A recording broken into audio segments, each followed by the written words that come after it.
উত্তপ্ত মধ্য জুলাইয়ে স্বাগত স্টার নিউজের বিশেষ আয়োজন। সঙ্গে আমি সিফাত শাহরিয়ার। যদিও এখন বাইরে মুষলধারে বৃষ্টি, তবে 24 জুলাইয়ে বৃষ্টি নয়, ঝরেছিল প্রাণ, যাদের জীবনের উপর দিয়ে, রক্তের উপর দিয়ে গোটা একটা গণঅভ্যুত্থান পেরিয়ে আজকের এই সরকার সংসদ আমরা পেয়েছি বর্তমান সরকারের প্রধানমন্ত্রীর উপদেষ্টা মাহাদি আমিনকে। স্বাগত ভাই আপনাকে। আসসালামু আলাইকুম, আপনাকে অনেক ধন্যবাদ এবং আপনার মাধ্যমে টেলিভিশন চ্যানেল যারা দেখছেন সবাইকে গভীর কৃতজ্ঞতা। 24 জুলাইয়ের কথা বলছিলাম, তখনও মানুষ সংগ্রাম করছিল, আজকে এখনও সংগ্রাম করছে।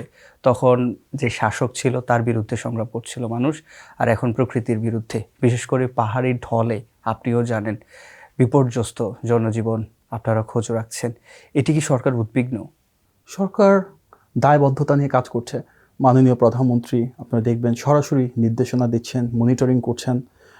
গত কয়েকদিনে যেসব জেলার অবস্থা ভয়াবহতা রূপ নিয়েছে, বিশেষভাবে চট্টগ্রাম বিভাগে চট্টগ্রাম, কক্সবাজার, রাঙামাটি, বান্দরবান এবং খাগড়াছড়ি, এই 5টা ডিস্ট্রিক্টের ডিসি, এসপি, ওসি, ইউএনও সহ যারা সরকারি কর্মকর্তা রয়েছেন ওনাদের সাথে বারবার কথা বলছেন তিনি। সব বিভাগীয় কমিশনারদের সাথে বসেছেন। মূল উদ্দেশ্য সরকারের দিক থেকে একটা ক্লিয়ার নির্দেশনা দেওয়া, যেখানে জনগণের সাথে থেকে, জনগণের পাশে থেকে স্থানীয় প্রশাসন যেন সম্পূর্ণরূপে আইনশৃঙ্খলা বাহিনী এবং যেখানে প্রয়োজন সীমান্তবর্তী এলাকাগুলোতে বিজেপিকে সম্পৃক্ত করা হচ্ছে, যেখানে প্রয়োজন সেনাবাহিনীকে সম্পৃক্ত করা হচ্ছে, উপকূলবর্তী এলাকাগুলোতে কোস্টগার্ডকে সম্পৃক্ত করা হচ্ছে। মূল উদ্দেশ্য সব শ্রেণী পেশার মানুষ যেন এক হয়ে পুরো রাষ্ট্রযন্ত্রকে একদিকে ধাবিত করে, আর সেটা হচ্ছে জনগণের কষ্ট লাঘব করা। ইতিমধ্যে আমরা দেখেছি ডিফারেন্ট হেলথ ক্যাম্প বসানো হচ্ছে, মেডিকেল ফ্যাসিলিটিস তৈরি করা হচ্ছে, ওষুধের সরবরাহ নিশ্চিত করা হচ্ছে। মাননীয় প্রধানমন্ত্রী নিজ উদ্যোগে খুব দ্রুততার সাথে 2,15,00,000 টাকা ত্রাণের ব্যবস্থা করেছেন, আর্থিক অনুদানের ব্যবস্থা করেছেন। প্রায় 3,000 মেট্রিক টনের উপর চাল প্রথম 2 দিনেই দুর্গত মানুষের কাছে পৌঁছে দেওয়া হয়েছে। সারা দেশব্যাপী একটা কর্মযজ্ঞ চলছে এবং জনগণকে সাথে নিয়েই কিন্তু জনগণের সরকার ইনশাআল্লাহ এই বন্যার যে প্রতিকূল বৈরী পরিস্থিতি রয়েছে সেটাকে সফলভাবে আমরা ইনশাআল্লাহ প্রতিরোধ গড়ে তুলব। ন্যাচারাল যে ডিজাস্টার রয়েছে তার বিপরীতে দাঁড়িয়ে অবশ্যই প্রাকৃতিক দুর্যোগ যখন চলে আসে তখনই গণতান্ত্রিক ঐক্যবোধকে যারা ধারণ করে প্রতিটা দেশপ্রেমিক মানুষের একসাথে কাজ করতে হয় দেশের জন্য। এখানেও আমরা দেখছি নির্বাচিত সরকার হওয়ার কারণে জনগণের আস্থাকে ধারণ করে সারা বাংলাদেশ একসাথে যার যার অবস্থান থেকে কাজ করছে এবং আমরা বিশ্বাস করি এভাবেই এই স্পৃহাকে ধারণ করি আমরা আগামীবার আরও বেশি প্রস্তুত থাকবো এবং যেখানে যে প্রয়োজনীয় সত্যিকার অর্থে মেরামত করা প্রয়োজন, সত্যিকার অর্থে উন্নয়ন করা প্রয়োজন, যেটি গণমানুষ পর্যন্ত পৌঁছে যায়, যেন এই ধরনের বিষয়ের পুনরাবৃত্তি না ঘটে, সেটি নিয়ে আমরা কাজ করবো ইনশাআল্লাহ মাননীয় প্রধানমন্ত্রীর নির্দেশনায়। 17 ফেব্রুয়ারি বর্তমান বিএনপি সরকার তারা শপথ গ্রহণ করে। 5 মাস হলো। এই 5 মাসে যে আকাঙ্ক্ষা নিয়ে জুলাই অভ্যুত্থান হলো, পরবর্তী সময়ে যে আকাঙ্ক্ষা নিয়ে বর্তমান সরকার নির্বাচিত হলো, সেই আকাঙ্ক্ষার কতটা বাস্তবায়ন হলো এই 5 মাসে? আমরা মনে করি যথেষ্ট আন্তরিকতা নিয়ে, জনগণের সমর্থন নিয়ে বিএনপি রাষ্ট্র পরিচালনা করছেন। মানুষের বিএনপির কাছ থেকে একটা বিশাল প্রত্যাশা রয়েছে। সে প্রত্যাশা আমরা দেখেছি যখন আমাদের তৎকালীন ভারপ্রাপ্ত চেয়ারম্যান জনাব তারেক রহমান দেশে ফিরলেন। দেশের ইতিহাসে না, শুধু বিশ্ব ইতিহাসে এত বড় স্বদেশ প্রত্যাবর্তন হয়েছে বলে আমাদের জানা নেই। এটা ছিল সাধারণ মানুষের আবেগ এবং আকাঙ্ক্ষার বহিঃপ্রকাশ। আমরা সেই আবেগ এবং আকাঙ্ক্ষা আবারও দেখলাম যখন দেশনেত্রী বেগম খালেদা জিয়া আমাদের ছেড়ে চলে গিয়েছিলেন। বিশ্ব ইতিহাসে এত বড় জানাজা এবং শহীদ প্রেসিডেন্ট জিয়া রহমানের পরে হয়েছেন বলে আমাদের জানা নেই। সুতরাং বিএনপি সেই রাজনৈতিক দল যার নেতৃত্বের কেন্দ্র করে গণমানুষের আবেগ রয়েছে এবং তার বহিঃপ্রকাশ আমরা নির্বাচনেও দেখেছি, যেখানে 2/3 বেশি আসনে নিরঙ্কুশ বিজয়ের মাধ্যমে বিএনপি সরকার গঠন করেছে। এবং গত 5 মাস ধরে আমরা সব শ্রেণী পেশার মানুষের মাঝে সেই সমর্থনটুকু দেখতে পেয়েছি এবং বিএনপিরও মাননীয় প্রধানমন্ত্রীর নেতৃত্বে যে সরকার রয়েছে সেখানে আমরা দেখেছি জনগণের অংশীদারিত্ব নিশ্চিত করা হয়েছে। যে নির্বাচনী প্রতিশ্রুতিগুলো দেওয়া হয়েছিল, মাননীয় প্রধানমন্ত্রী নির্বাচনের আগে বাংলাদেশে এসে যে প্ল্যানের কথা বলেছিলেন, তার আলোকেই কিন্তু বাংলাদেশকে সমৃদ্ধি এবং স্বনির্ভরতার দিকে নিয়ে যাওয়া হচ্ছে।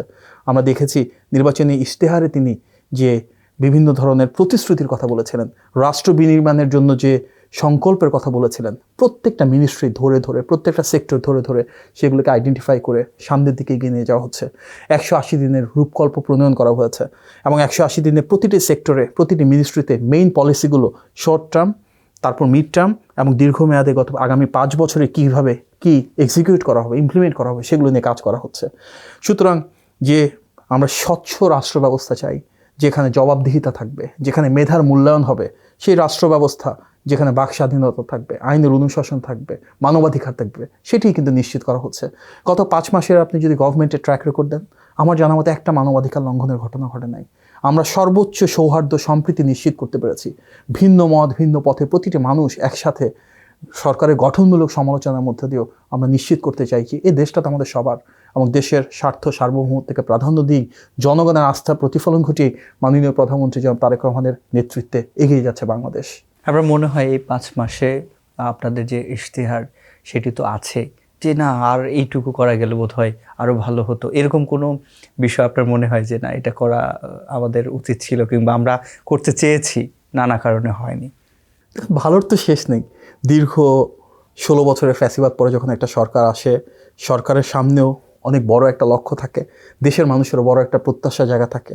এই দুয়ের সমন্বয় এবং যে বাস্তবতা রয়েছে মাঠ পর্যায়ের, ভেঙে পড়া রাষ্ট্র কাঠামো, যেখানে অর্থনৈতিক অবস্থা অনেকটাই ধ্বংসপ্রাপ্ত, যেখানে বৈশ্বিক জ্বালানি সংকট আমরা দেখেছি, তার মাঝেও কিন্তু আমি মনে করি সরকার তার সর্বোচ্চ আন্তরিকতা, দায়বদ্ধতা এবং জনগণের প্রতি সে প্রাধান্য রেখে গণমানুষের ক্ষমতায়নকে প্রাধান্য দিয়ে রাষ্ট্র পরিচালনার সামনের দিকে এগিয়ে চলেছে। হয়তো সামনের দিনগুলোতে আরও ভালো করার সুযোগ রয়েছে আমাদের সামনে। 5 মাস একটা ভেঙে পড়া রাষ্ট্র কাঠামোর সামনে দাঁড়িয়ে সরকারের পক্ষে আমূল পরিবর্তন করা সম্ভব না। তারপরও যতটুকু করা সম্ভব মাননীয় প্রধানমন্ত্রীর নেতৃত্বে আমরা চেষ্টা করে যাচ্ছি ততটুকুই করতে, সম্ভব হলে আরেকটু বেশি করতে। এ বিষয়ে মাননীয় প্রধানমন্ত্রীর সর্বোচ্চ আন্তরিকতা রয়েছে এবং গভীর মমত্ববোধ দিয়ে উনি এই দেশটাকে বদলে দিতে চান। প্রধানমন্ত্রী তারেক রহমানের কথা বলছিলেন। প্রধানমন্ত্রী হওয়ার আগে থেকে আপনি তাকে খুব কাছ থেকে দেখেছেন। প্রধানমন্ত্রী হওয়ার পরে এটা বিরোধী দল থেকে শুরু করে সরকারি দল কিংবা যারা বিরোধিতা করেন তারাও স্বীকার করছে যে প্রধানমন্ত্রী তারেক রহমান একটা রাজনৈতিক সংস্কৃতি বদলের জন্য চেষ্টা করছেন। ক্যাবিনেটে যারা রয়েছেন কিংবা যারা সংসদ সদস্য রয়েছেন, দলের যারা রয়েছেন, তাদের মধ্যে অনেকের মধ্যে বলা হচ্ছে যে প্রতিফলনটা দেখা যাচ্ছে না। এটা কি আসলে সরকার প্রধান জানেন কিনা, তিনি দেখেন কিনা? দেখুন, বাংলাদেশের এত বিপুল জনগোষ্ঠীর কাছে এত জনপ্রিয় একজন নেতা, যিনি 1988 সাল থেকে রাজনীতিতে সরাসরি জড়িত, গত 36 বছর উনি বিরোধী দলের রাজনীতি করেছেন, এবং তারপর আমরা গণ অভ্যুত্থানের পরে 2 বছরে দেখলাম বা 1.5 বছর সময়টাতে কিভাবে তিনি দেশের মানুষকে ঐক্যবদ্ধ করে একটা সুনির্দিষ্ট সুবিস্তৃত রূপকল্প উপস্থাপন করেছেন কিভাবে দেশটাকে বদলে দিতে হবে। ওনার এই দীর্ঘ প্রায় 38 বছরের রাজনৈতিক জীবনে উনি বারবার তৃণমূলে ছুটে গিয়েছেন, তৃণমূলের ক্ষমতায়ন করেছেন। উনি কিন্তু ঢাকায় বসে থেকে রাজনীতি করেন নাই, এমন কোনো উপজেলা নাই, এবং দেশের প্রায় অধিকাংশ ইউনিয়নে তিনি গিয়ে সাধারণ মানুষের সাথে বসিয়েছিলেন। জনগণের আবেগকে যিনি ধারণ করেন, অন্যদের চাইতে তিনি ভিন্ন হবেন সেটাই তো স্বাভাবিক। শুধু যে ওনার মা বাংলাদেশ ইতিহাসের সেরা প্রধানমন্ত্রী ছিলেন তাই না, ওনার বাবা এই দেশের স্বাধীনতার ঘোষক এবং শ্রেষ্ঠ রাষ্ট্রপতি ছিলেন। জুলাই গণ অভ্যুত্থানে আমরা দেখেছি ওনার প্রতিটি বক্তব্য, প্রতিটি বিবৃতি কীভাবে পুরো দেশের মানুষকে প্রেরণা জুগিয়েছে। সুতরাং উনি মাত্র প্রধানমন্ত্রী হলেন 5 মাস, কিন্তু ওনার যে ট্র্যাক রেকর্ড রয়েছে সেটা তো ওনাকে একজন রাষ্ট্রনায়ক হিসেবেই প্রতিবিম্বিত করছে।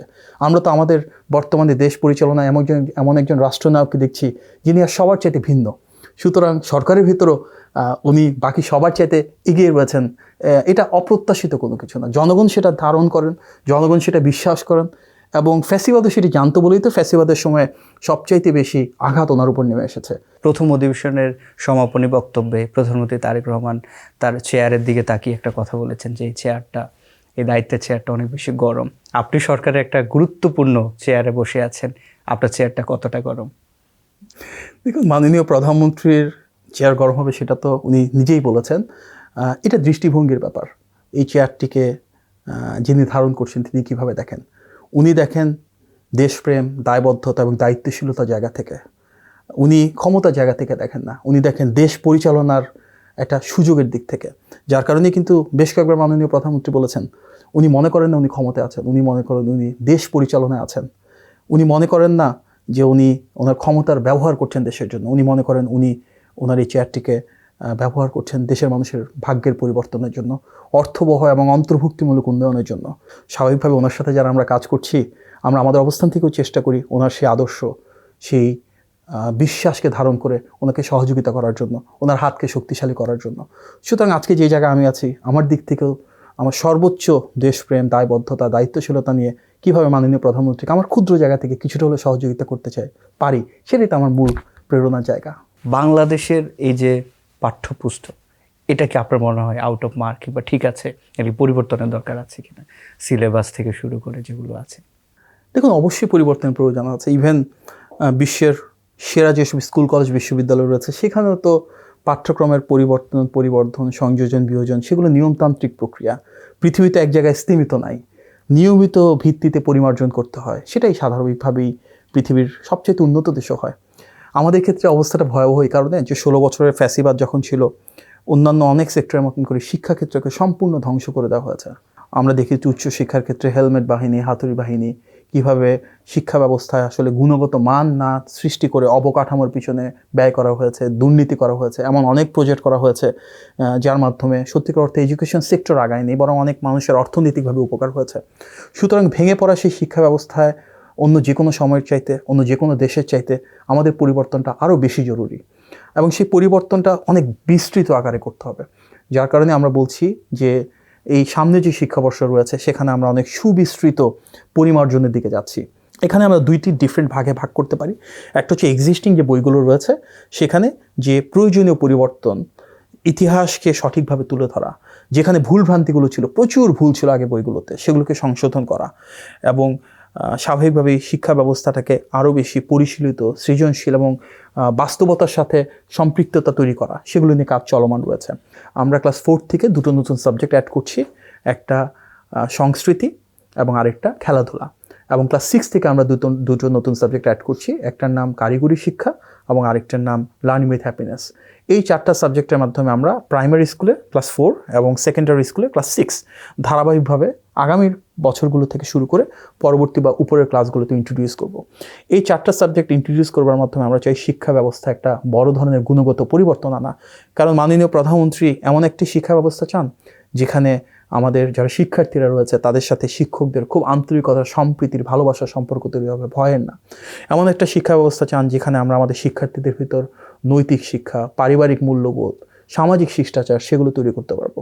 আমরা যারা ওনার সাথে কাজ করছি, this is a once in a lifetime opportunity.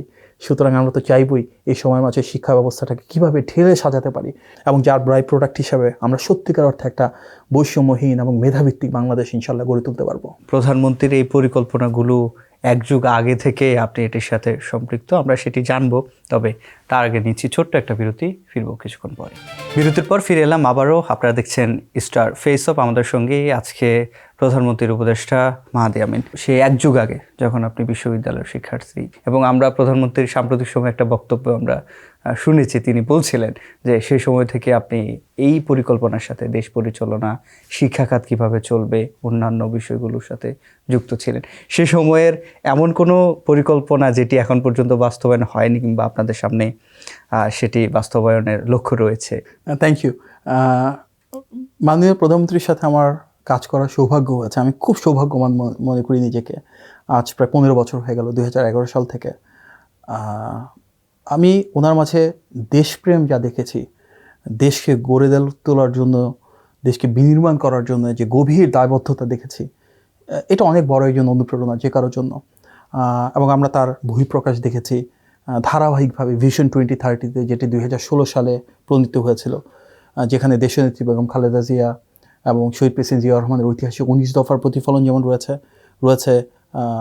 জনাব তারেক রহমানের দীর্ঘ রাজনীতির যে অভিজ্ঞতা, উনি যেভাবে দেশটাকে দেখেছেন, যেভাবে দেশটাকে ঠেলে সাজাতে চেয়েছেন, তারও একটা প্রতিবিম্ব। তারপর আমরা 2022 সালে 27 দফা এবং 2023 সালে 31 দফা, সেগুলো নিশ্চয়ই আপনারা অবগত রয়েছেন। এই যে একটা পথযাত্রা, ভিশন 2030, তারপরে 27 দফা, তারপর 31 দফা, এই প্রত্যেকটাতেই আমাদের বর্তমান মাননীয় প্রধানমন্ত্রীর বিভিন্ন প্ল্যান, বিভিন্ন প্রোগ্রাম, বিভিন্ন পলিসির রিফ্লেকশন আমরা দেখেছি। প্রায় 15 বছর আগে ওনার যে লক্ষ্যের কথা আমি শুনেছি, যে সমৃদ্ধ বাংলাদেশের সংকল্প আমি ওনার চোখে দেখেছি, তিনি সেটি বাস্তবায়ন করা শুরু করেছেন। আমরা হয়তো অনেকেই জানি না আজকে ফ্যামিলি কার্ড, ফার্মার্স কার্ড বা কৃষক কার্ডের বিষয়ে কথা বলছি। এর প্রত্যেকটাই কিন্তু উনি দীর্ঘদিন ধরে চিন্তা করে এসেছেন। আমি প্রথম ওনার কাছ থেকে ফ্যামিলি কার্ডের কথা শুনেছিলাম, সেটিও আজ থেকে প্রায় 1.5 দশক আগে। এবং আমাকে যখন বলেছেন, তার আগেই ওনার কাছে একটা মোটামুটি কংক্রিট রোড ম্যাপ বা প্ল্যান ছিল কীভাবে উনি ফ্যামিলি কার্ডটা বাস্তবায়ন করতে চান। আমি ওনার কাছ থেকে কৃষক কার্ডের কথা শুনেছিলাম, সেটিও আজ থেকে প্রায় 1 যুগের বেশি সময় আগে। সুতরাং এই প্রত্যেকটাই মাননীয় প্রধানমন্ত্রীর পরিকল্পনা, এই প্রত্যেকটাই ওনার দীর্ঘ রাজনৈতিক জীবনে যে অভিজ্ঞতা লব্ধ সলিউশন, বাস্তব জীবনে নিয়ে সমস্যাগুলো দেখেছেন, সেগুলো কীভাবে সলভ করবেন সেগুলো নিয়ে প্ল্যান করেছেন, সেগুলো নিয়ে স্টাডি করেছেন এবং গ্লোবাল বেস্ট প্র্যাকটিস অর্থাৎ ইউকেতে একটা দীর্ঘ সময় থাকার কারণে বিশ্বের বিভিন্ন দেশের যে পলিসিগুলো বাস্তবায়ন করা হয়েছে সেগুলো বাংলাদেশে কিছুটা পরিবর্তনের মাধ্যমে লোকালি কীভাবে এক্সিকিউট করা যায় সেগুলো নিয়ে চিন্তা করেছেন। আমি এখনও নিজে খুব অবাক লাগে যখন মনে হয় যে আজ থেকে 12 বা 15 বছর আগে ওনার কাছ থেকে যে পলিসিগুলোর কথা শুনেছিলাম, তখন শুনে আমি খুব চমৎকৃত হয়েছিলাম যে একজন মানুষ, একজন রাজনীতিবিদ এত ডিটেল থরো পলিসি কীভাবে উনি ধারণ করেন। দীর্ঘদিন পরে এসে রাষ্ট্র পরিচালনার পালা বদলে আজকে তিনি সেগুলো বাস্তবায়ন শুরু করেছেন। সেই দীর্ঘ 1.5 যুগের নির্বাসিত জীবনের কথাই বলছিলেন। সে সময় আপনারা যারা খুব কাছ থেকে দেখেছেন, কোনো স্মৃতি মনে পড়ে সে সময় যেটি আসলে এখন পর্যন্ত কেউ জানে না? না দেখুন, অনেক স্মৃতি আছে, তারপরও ডেফিনেটলি হয়তো কিছুটা প্রাইভেট ডোমেইনে থাকে। তবে একটা কথা বলতে পারি, আমি আমার খুব কাছ থেকে যেটা দেখেছি, দেশের প্রতি গভীর মমত্ববোধ, দেশের প্রতি ভালোবাসা, এটি আসলে ভাষায় প্রকাশের না। বিদেশে থাকা অবস্থায় মাননীয় প্রধানমন্ত্রী অনেক মানুষের গুম হওয়ার খবর শুনেছেন, খুন হওয়ার খবর শুনেছেন, মানবাধিকার লঙ্ঘনের খবর শুনেছেন। প্রতিটা ক্ষেত্রে যে গভীর উপলব্ধি, মমত্ববোধ আমি দেখেছি এবং যে সংকল্প দেখেছি, সে অবস্থার অবসানের মাধ্যমে কীভাবে আবার একটা গণতান্ত্রিক সরকার তৈরি করা যায়, কীভাবে জবাবদিহিতা এবং স্বচ্ছতা নিশ্চিত করা যায়, এটি আসলে একজন মানুষের রাষ্ট্রনায়ক হয়ে ওঠার একটা প্রতিফলন। বেগম খালেদা জিয়া এবং জিয়াউর রহমান যে বহুদলীয় গণতন্ত্র এবং সংসদীয় গণতন্ত্রর জন্য তারা লড়াই করেছেন, তিনি তার ছেলে যখন প্রধানমন্ত্রী, তখন সেই সংসদীয় গণতন্ত্র এই 5 মাসে, আপনিও মাঝে মধ্যে সংসদে আমরা দেখি, আপনিও যান, আপনি তো কাছ থেকে দেখছেন, সেই সংসদীয় গণতন্ত্র আসলে চালু হলো কিনা, নাকি শুধুমাত্র প্রধানমন্ত্রীর যদি একটু গুণগান গাওয়া যায় সেটিতে আসলে সন্তুষ্ট থাকা যায়, এরকম কিছু? না, এর চাইতে ভাইব্রেন্ট সংসদ আসলে হওয়া ডিফিকাল্ট। ফ্যাসিবাদের 16 বছরের ধারাবাহিকতা, তারপর প্রথমবার মতো একটা কার্যকর সংসদ তৈরি করা, সেখানে আমরা একদিকে যেমন দেখছি সরকারি দল সর্বোচ্চ সম্মান করছে বিরোধী দলকে, বিরোধী দলও সহযোগিতার চেষ্টা করছে যেখানে প্রয়োজন, আবার সমালোচনা থেকে এক বিন্দু পিছিয়ে নেই। এই সংসদে আমরা দেখছি মাননীয় প্রধানমন্ত্রী, মন্ত্রিসভার সদস্যবৃন্দ প্রত্যেকের বিরুদ্ধে কিন্তু সর্বোচ্চ সমালোচনাও চলছে। সরকারের যদি কোথাও ভুলভ্রান্তি থাকে, বিরোধী দলের সদস্যরা সেগুলো তুলে ধরছেন। তবে এই সংসদকে আরও বেশি কার্যকর করতে হলে আমরা চাই সরকারি যে ভালো উদ্যোগগুলো রয়েছে সেখানে যেন বিরোধী দলে যারা রয়েছেন ওনারাও সবসময় তার পাশে থাকেন। কারণ আমাদের অবশ্যই ভিন্ন মত রয়েছে, ভিন্ন আদর্শ রয়েছে, যার কারণে আমরা ভিন্ন দল।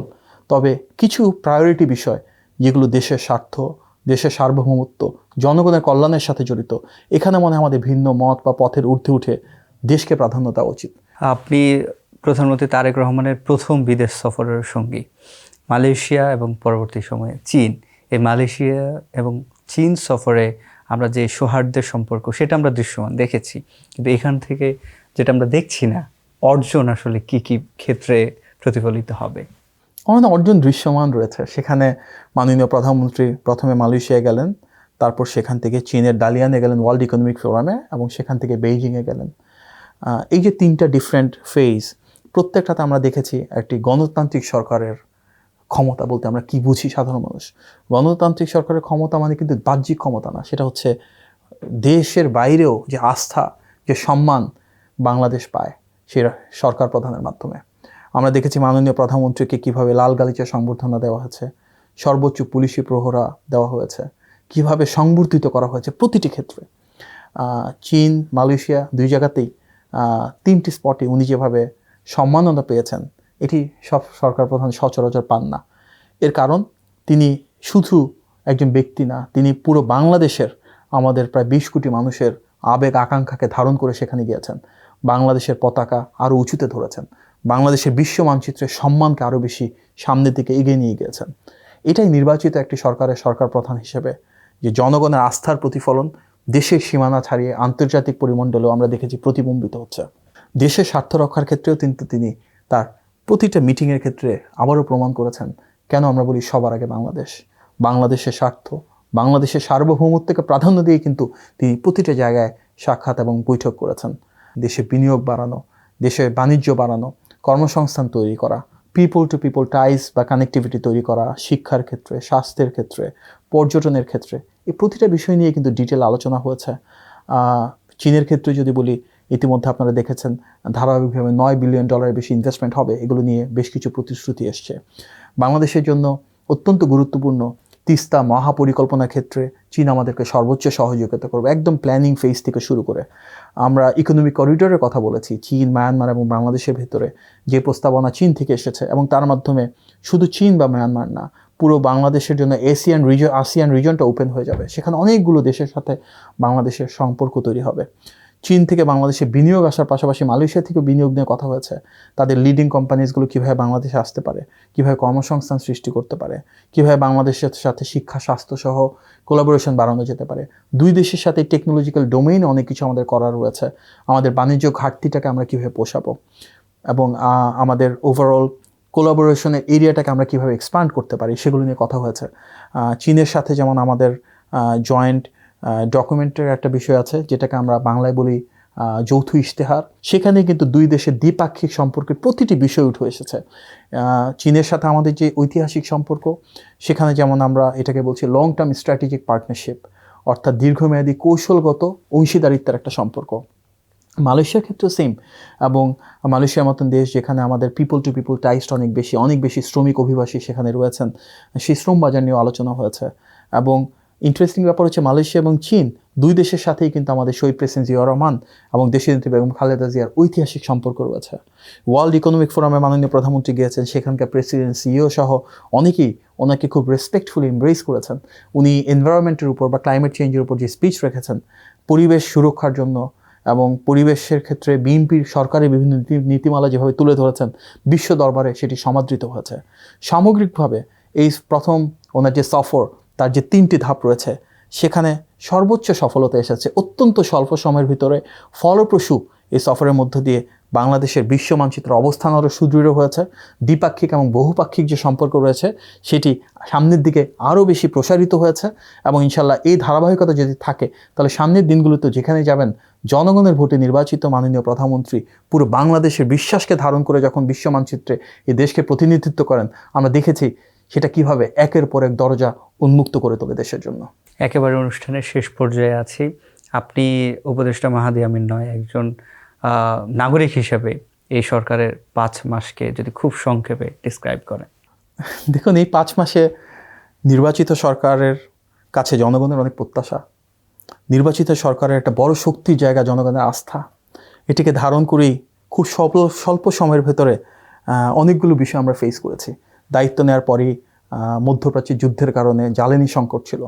তারপরেও কিন্তু বিশ্বের অন্য যে কোনো দেশের তুলনায় বাংলাদেশে আমরা জ্বালানির দাম নিয়ন্ত্রণে রেখেছি, এবং বিভিন্ন জায়গায় তেলের সংকট হলে আমরা কিন্তু তেলের সংকট বাংলাদেশে হতে দিই নাই। যে কোনো ঈদের সময়ে শ্রমিক অসন্তোষ দেখা যায়। এবার কিন্তু আমরা শ্রমিকদের বেতন বকেয়া সর্বোচ্চ পরিমাণে আন্তরিকতার মাধ্যমে নিশ্চিত করেছি। দুটো ঈদেই দ্রুততম পদক্ষেপ নেওয়ার মাধ্যমে নিশ্চিত করা হচ্ছে, কোথাও কোনো শ্রমিক অসন্তোষ হয় নাই। আমরা দেখেছি যে বাজেট সরকার গঠনের পর খুব অল্প সময়ের ভিতরে বাজেট প্রণীত হলো। এর পেছনে মাননীয় প্রধানমন্ত্রীর দীর্ঘদিনের পরিকল্পনা বহিঃপ্রকাশ রয়েছে, এবং তিনি নিজে নিশ্চিত করেছেন নিত্য প্রয়োজনীয় যে পণ্যগুলো রয়েছে প্রত্যেকটা ট্যাক্স কমানো হয়েছে। 60টির উপর প্রোডাক্ট, সো ওভার 60+ প্রোডাক্ট, যেগুলো মাননীয় প্রধানমন্ত্রী নিজে বাছাই করে দিয়েছেন, এবং তার প্রত্যেকটা ট্যাক্স কমানো হয়েছে।